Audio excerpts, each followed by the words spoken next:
येथे कचरा टाकल्यास 7 दिवसात मृत्यू होईल असा फलक लावून एक अवलिया चांदवडमध्ये संत गाडगेबाबा महाराज यांच्या विचारांवर चालणारा एक सामाजिक स्वच्छतेचा वसा घेतलेला कार्यकर्ता हजारो किलोमीटरवरून प्रत्येक तालुक्याच्या ठिकाणी जाऊन शहर स्वच्छ करत आहे। तसेच ते आज चांदवडमध्ये स्वच्छता करताना बस स्टँड वरती आले होते। त्याचा मोटरसायकलला एक फलक लावला आहे, जर कोणी या ठिकाणी कचरा टाकला तर त्याचा 7 दिवसात मृत्यू होईल। यावेळी कचरा जमा करून जाळत असताना त्यांनी सांगितलं की या चांदवडमध्ये फिरत असताना अनेक ठिकाणी लोक कुठेही कचरा टाकताना आढळून आले आहेत। जेवढ्या ठिकाणी फिरलो त्या ठिकाणी घाणच घाण आढळून आली। याचा अर्थ नगर परिषदेचे गावाकडे लक्ष नसल्याने आज या शहरात कचरा झाला। तसेच उपजिल्हा रुग्णालय लोकांच्या आरोग्याचं ठिकाण आहे, मात्र काही बेजबाबदार लोकांनी त्या हॉस्पिटलची जागा सार्वजनिक मुतारी म्हणून वापर करताना तर काही लोक पार्किंग म्हणून वापर करताना आढळून आले। हे सांगा, हा जो बोर्डावर तुम्ही लिखाण केलेलं आहे, बरोबर, याचा कुठे परिणाम झाला का? हो, याचा परिणाम माझ्या माहितीप्रमाणे अगदी 2-3 महिन्यात मी ह्या बोर्डाचा प्रयोग 3-4 ठिकाणी केला।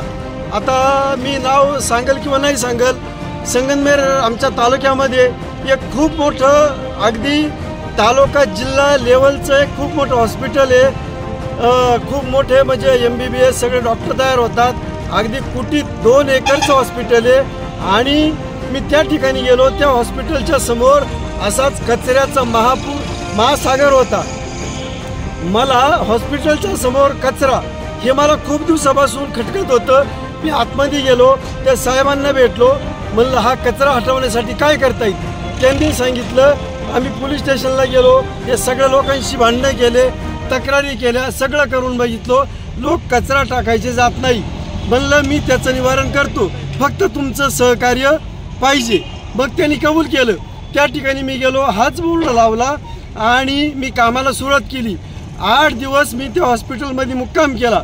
सगळा त्यांचा 3-4 गुंठ्याचा परिसर स्वच्छ केला। स्वच्छ केल्यानंतर बघा, त्या ठिकाणी फक्त एक सफेद कापड, एक 20 बाय 20चा आम्ही मंडप टाकला, टेबल टाकली, खुर्च्या टाकल्या आणि फक्त एक ट्रॅक्टर वाळूचा टाकला।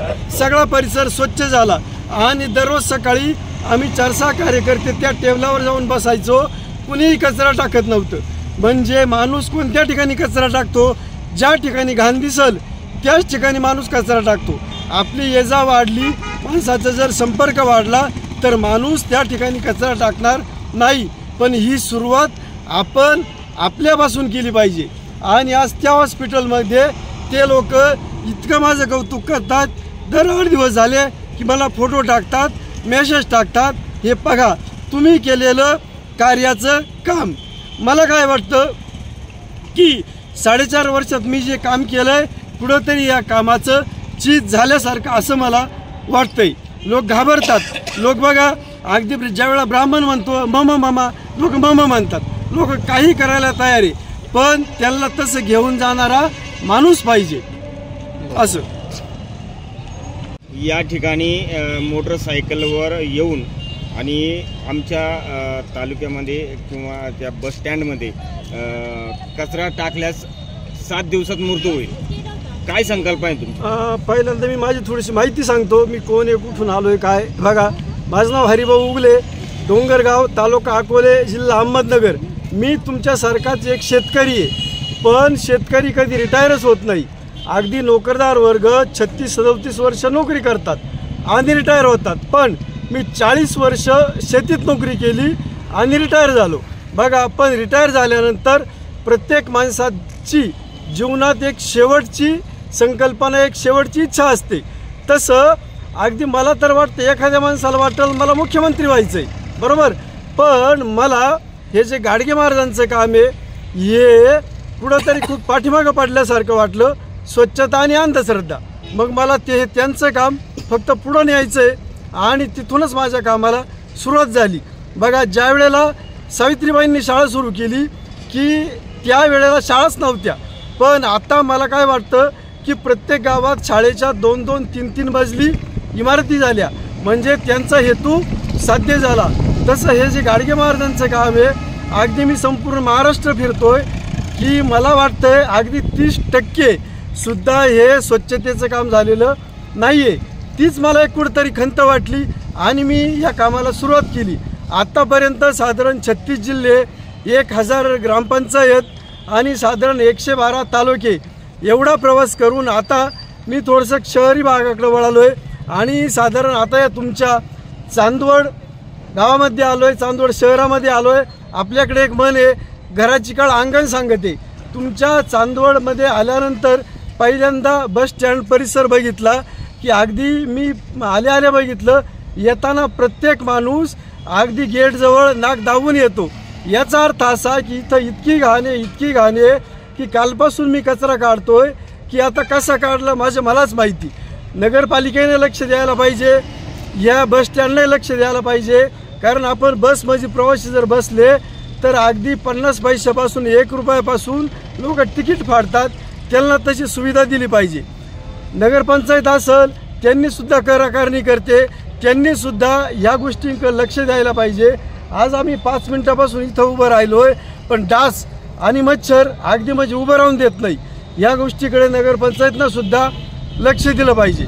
आणि माझी संकल्पना एवढीच आहे की या ठिकाणी कचरा टाकल्यास 7 दिवसात मृत्यू होईल. बघा, आपण पुढं तरी म्हणजे कोणाला तरी घाबरतो, तसं माणूस कोणाला तरी घाबरला पाहिजे आणि या ठिकाणी कचरा नाही टाकला पाहिजे, एवढंच मला वाटतं. इथून पुढेही थोडंसं तुम्ही जर सहकार्य केलं तर हे कचरामुक्त गाव होईल, तालुका होईल आणि तुमच्याच तालुक्याचं नाव जिल्ह्यात, राज्यात होईल, एवढंच मला वाटतंय. पण तुमचं सहकार्य असलं तरच, मी एकटा काही करू शकत नाही. तुम्ही आतापर्यंत म्हणजे किती गावांपर्यंत ग्रामपंचायत झाल्या? 1000 ग्रामपंचायतचे माझ्याकडे पत्र आहेत. आता माझा प्रवास साधारण 2 महिन्यापासून मी थोडक्यात मोठे शहर घेतोय. तालुक्याचे तलाठी कार्यालय असेल, तुमचं पोलीस स्टेशन असेल, बस स्टँड असेल, तहसील असेल, न्यायाधीश असेल, ही मोठे कार्यालय घेतोय. पण मला तर वाटतं ह्या कार्यालयांपेक्षा ते ग्रामपंचायत लेवलचे खेड्यातले माणसं मला आता बरे वाटायला लागले. कारण हा इतक्या कचरा, इतकी घाण पाहून मी 2 महिन्यापासून खूप अवाक झालोय. पण आता कुठंतरी शासनानं लक्ष देण्याची खूप गरज आहे. तुम्हाला आतापर्यंत एवढे जेवढे ठिकाणी केलं ते तुम्हाला त्याचा काय अनुभव वाटला? हो, आता काही ठिकाणी लोकांनी जर सहकार्य केलं तर निश्चितच 100% परिणाम होतोय. पण तुमचा लोकसहभाग मात्र पाहिजे, नगरपंचायत पाहिजे, म्युन्सिपाल्टी पाहिजे. तुमचा सहभाग नसेल तर मी 2 दिवस काम करणार आणि निघून जाणार. आता पुढचा प्रवास? आता पुढचा प्रवास अजून 2 दिवस तर याच गावात आहे. इथून पुढचा जो जवळचा तालुका असेल त्या तालुक्यात जाणार, तो तालुका झाला का पुढच्या तालुक्यात, असं करत करत साधारण 15-3 आठवडे मी काम करणार. आणि मलाही नातवंडांची आठवण येते, घरच्यांची आठवण येते, घरी जायचं, सगळ्यांना भेटायचं आणि परत यायचं, असं माझं काम चालतं. चांदवडमध्ये पहिल्यांदा ह्याच ठिकाणी आले का? हो, आता माझा हा आजचा 2रा मुक्काम आहे. बस स्टँडमध्ये गेलो तिथे साधी मुक्कामाची सोय नाही, कोणतीच सुविधा नाही आहे. मग बघितलं मी माझी मुक्कामाची सोय कुठं होईल. स्वामी समर्थांचं मंदिर होतं, रात्री तिथं मी मुक्काम केला आणि सकाळी 6 वाजता जिथं येऊन मी कामाला सुरुवात केली. तुमचं जेवण खाण्याचं कसं? हां, मी ज्या ठिकाणी काम करतो कार्यकर्ते भेटतात, कुणी जेवण देतो.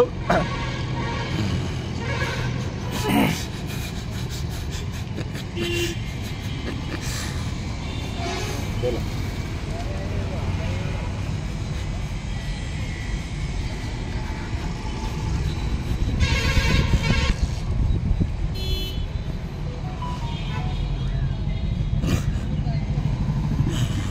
याच्या मागचा उद्देश काय बाबा तुमचा?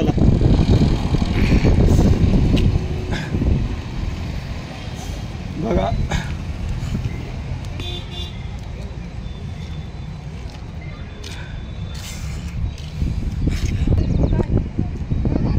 पंच्याहत्तर वर्षापूर्वी स्वच्छता आणि अंधश्रद्धा, 75, 80, 100 वर्षापूर्वी गाडगे महाराज अगदी अडाणी शिकलेले नव्हते. त्यांनी त्यावेळेला हे 2 संदेश दिले होते. मग मला तीच एक खंत वाटते की आपण म्हणतो आपला भारत महासत्तेकडे जाणार आहे, दुसरी बाजू आपण काय सांगतो, आमचं भारताचं यान चंद्रावर गेलं. हो, हे सगळी बाजू खरी. पण मी मगाशी सुद्धा सांगितलं की महाराष्ट्रात अगदी 30% सुद्धा स्वच्छतेचं काम झालेलं नाही आहे. हीच मला खंत वाटते. दुसरी बाजू अशी अंधश्रद्धेची फक्त पद्धत बदलली. अगदी शिकलेले लोक खूप अंधश्रद्धेच्या. लोकमान्य 24 संपादकीय विभाग